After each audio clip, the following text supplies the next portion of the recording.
Hello and welcome to Castles and Legends. Today we're in Worcestershire at Hartlebury Castle. The fortified manor was built in the 13th century and has been home to the Bishop of Worcester ever since until 2007. Time to go have a look. In approximately 854 AD, the Saxon king of Mercia, Burgred, bestowed the territory of Hartlebury upon the Bishop of Worcester. This transfer of land was possibly an astute strategy by Burgred to employ the bishop's personal soldiers to defend the region from the Vikings, who were progressing towards the south along the River Severn, and the Welsh tribes who posed a threat to the west.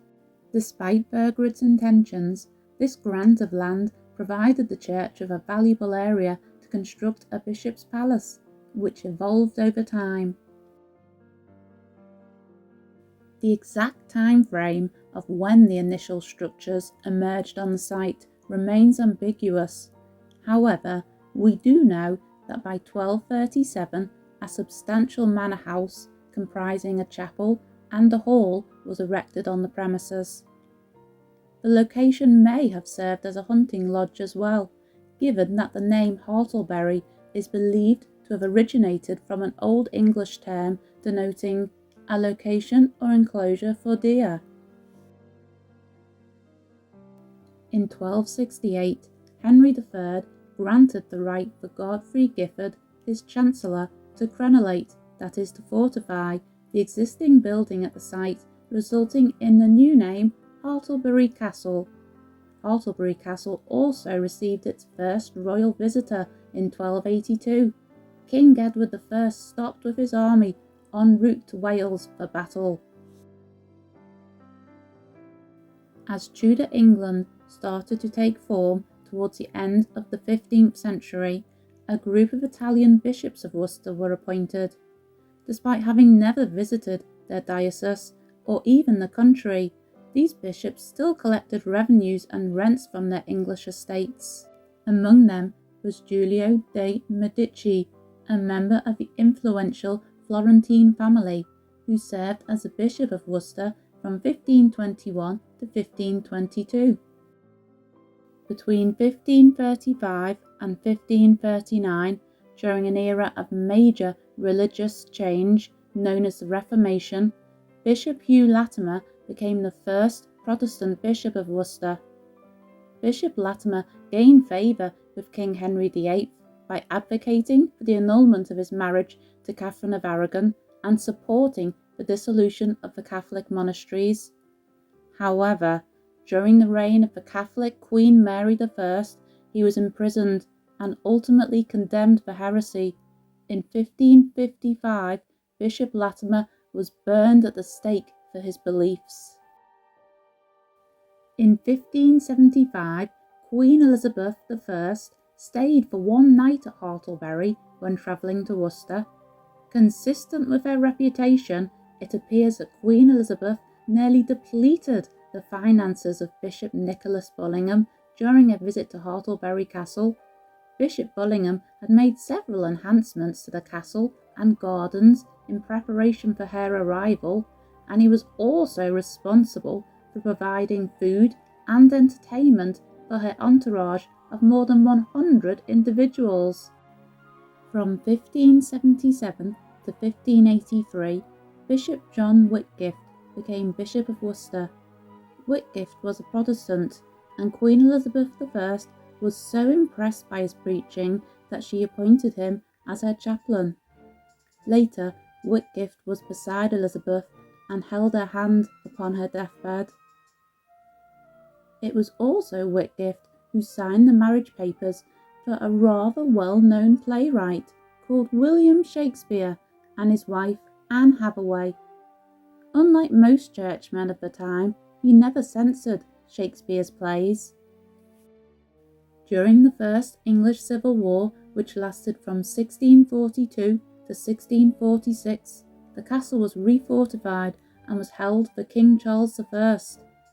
Under the command of Captain William Sandys, 120 men were garrisoned in the Great Hall with supplies to last a year. In anticipation of a possible siege, the fortifications of Hartlebury Castle were also reinforced, and ditches and ramparts were dug out in the adjacent fields. In May 1646, the castle was taken by the Parliamentarian forces under the command of Colonel Thomas Morgan. No shots were fired, and after a siege of just 2 days, the castle was surrendered. Following the Civil War, the castle was used as a prison for royalists. There were plans to demolish the castle entirely by Parliament, but this proved to be too expensive, so Hartlebury Castle was sold to Thomas Westrow for £3,133. In 1660, the monarchy was restored and Charles II was crowned king. Hartlebury Castle was returned to the bishops, but the condition of the castle was extremely poor, which made it very inhospitable. When Charles II made James Fleetwood the new Bishop of Worcester, a restoration project was undertaken in order to bring some of the former glory to the castle. Fleetwood didn't see the need to live in a fortified castle, so instead he transformed it into the country mansion that stands today, using the ample funds made available for the restoration. In 1782, Bishop Hurd built the Hurd Library, which even today contains his extensive collection of books, including a copy of the Iliad, one of 2 major Greek epic poems attributed to Homer. King George III, Queen Charlotte, the Duke of York, and 3 of the princesses visited Bishop Hurd in 1788. The royal family's excursion began at 7 a.m. in Cheltenham, and they travelled 33 miles by carriage to arrive at Hartlebury in time for an 11 a.m. breakfast served by the bishop himself. The meal included tea, coffee, chocolate and jellies.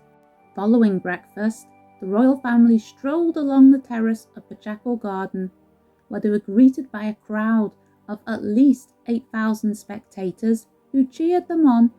They departed at 2 p.m. to return to Cheltenham, completing a journey of nearly 70 miles in a single day.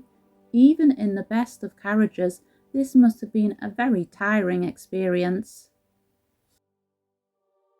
After the start of the Napoleonic Wars, which lasted from 1803 to 1815, King George III was nervous about the threat of invasion by Napoleon and began to form a plan of possibly moving to either Hartlebury Castle or the Old Palace in Worcester. Luckily, King George never needed to put his plan into motion. A few years later, in 1807, the Prince of Wales, who was the future King George IV, visited Bishop Hurd, who by this time was 87 and was showing his age. The stay lasted less than 1 hour. Bishop Henry Pepys moved into the castle in 1841, and his 10-year-old daughter Emily wrote a diary which describes in quite some detail how her family lived. During the First World War, the Red Cross used the castle as a voluntary aid detachment. In 1964, Worcestershire County Council took over the North Wing, and in 1966 opened the Worcestershire County Museum to the public. In 2007, Bishop Selby retired, and the Church Commission decided to sell Hartlebury Castle and its land. This would be the last Bishop of Worcester to reside in the castle. The following bishops would go on to live in a house next to Worcester Cathedral in the heart of the city.